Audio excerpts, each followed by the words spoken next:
JDU विधायक दल के नेता चुने गए नीतीश कुमार। जेडीयू विधायक दल की बैठक में हुआ चुनाव। कल 11:30 बजे गांधी मैदान में शपथ ग्रहण समारोह। बिहार के सीएम के साथ मंत्री भी लेंगे शपथ। बीजेपी कोटी से सम्राट चौधरी, विजय कुमार सिन्हा, मंगल पांडे बन सकते हैं मंत्री। नीतीश मिश्र और नितिन नवीन भी संभावित मंत्रियों के सूची में शामिल। रेणु देवी, नीरज कुमार, बबलू, संजय सरागवी के नाम भी चर्चा में।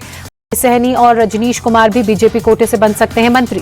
जेडीयू के कोटे से विजय कुमार चौधरी, विजेंद्र यादव, श्रवण कुमार ले सकते हैं पद की शपथ। अशोक चौधरी और रत्नेश सदा भी हो सकते हैं संभावित मंत्री।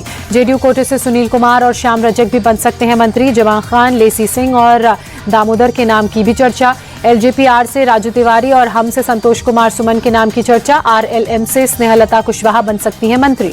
पटना पहुंचे केशव मौर्य ने कहा, जो होगा अच्छा होगा, बिहार आगे बढ़ेगा। सरकार गठन के लिए बीजेपी के केंद्रीय पर्यवेक्षक हैं केशव प्रसाद मौर्य। पटना में बीजेपी विधायक दल की बैठक में सभी 89 विधायक हुए शामिल। पर्यवेक्षक साध्वी निरंजन ज्योति भी बैठक में मौजूद। अर्जुन राम मेघवाल भी पर्यवेक्षक के रूप में रहे मौजूद। बीजेपी कोटे के मंत्रियों के नामों पर चर्चा। मंत्री बनाए जाने के सवाल पर बीजेपी विधायक जीवेश मिश्रा ने कहा, पार्टी जो जिम्मेदारी देगी उसे निभाएंगे। नितिन नवीन ने कहा, हम अपने नेता के साथ बिहार के भविष्य के निर्माण के लिए काम करेंगे। हरी सैनी ने कहा, चुनाव प्रक्रिया के बाद अब सरकार गठन की व्यवस्था। आज पूरे बिहार के लिए मंगल दिन है। अलीनगर से चुनी गई बीजेपी विधायक मैथिली ठाकुर का बयान, पार्टी जो जिम्मेदारी देगी वो निभाऊंगी। दरभंगा के लिए बहुत कुछ करना है। जेडीयू से बेलागंज से चुनी गई मनोरमा देवी ने नीतीश कुमार को अभिभावक बताते हुए कहा, वे सभी के कल्याण के लिए काम करेंगे। बीजेपी प्रदेश अध्यक्ष दिलीप जायसवाल को लेकर शपथ ग्रहण समारोह को लेकर उत्सव का माहौल कहते नजर आए। कहा, 2 लाख से भी ज्यादा मतदाता ऐतिहासिक पल के साक्षी होंगे। एनडीए विधायक दल की मीटिंग के बाद राजभवन जाएंगे नीतीश कुमार। राज्यपाल से मिलकर सरकार बनाने का दावा पेश करेंगे। जेडीयू के राष्ट्रीय कार्यकारी अध्यक्ष संजय झा ने जानकारी दी। विधानसभा अध्यक्ष के लिए प्रेम कुमार के नाम की चर्चा। बोले, बिहार में ऐतिहासिक शपथ ग्रहण समारोह होगा। तेजस्वी यादव पर रोहिणी आचार्य के हमले जारी। कहा, पिता की मदद के वक्त बेटा भाग गया। उपदेश देने वाले किसी को भी खून तक नहीं दे सकते। रोहिणी आचार्य ने कहा, लालू जी के नाम पर हमदर्दी बटोरने वाले पहले खुद किडनी दान करें। मुझे गलत बताने वाले खुले मंच पर बहस के लिए तैयार रहें। पटना पहुंचने के बाद सह पर्यवेक्षक साध्वी निरंजन ज्योति ने किया आरजेडी पर हमला। कहा, जिनकी बेटियां अपने घर में सुरक्षित नहीं, वो बिहार की बेटियों को कैसे सुरक्षा देते। पुट्टुपर्थी में श्री सत्य साईं बाबा के जन्म शताब्दी समारोह के दौरान पीएम मोदी का अभिनंदन। सीएम एन चंद्रबाबू नायडू ने अभिनंदन किया। सचिन तेंदुलकर और ऐश्वर्या राय बच्चन भी मौजूद रहे। पुट्टुपर्थी में श्री सत्य साईं बाबा के पवित्र श्राइन और महासमाधि पहुंचे पीएम मोदी। एन चंद्रबाबू नायडू और पवन कल्याण भी मौजूद रहे। प्रधानमंत्री मोदी ने पुट्टुपर्थी में श्री सत्य साईं बाबा के महासमाधि पर ध्यान लगाया। पवित्र श्राइन में पूजा अर्चना की।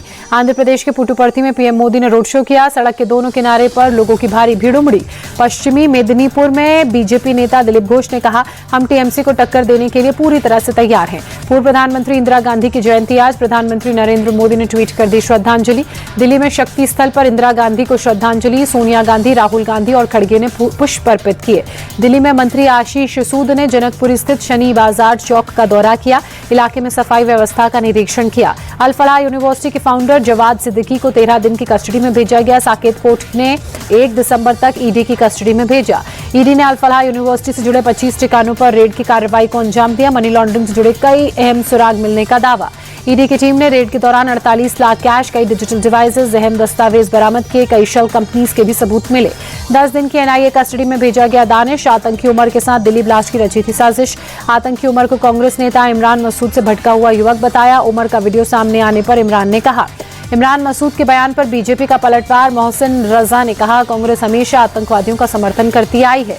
बीजेपी सांसद दिनेश शर्मा ने भी इमरान मसूद को दिया जवाब। कहा, आतंकवाद करने वालों के प्रति सहानुभूति न रखें।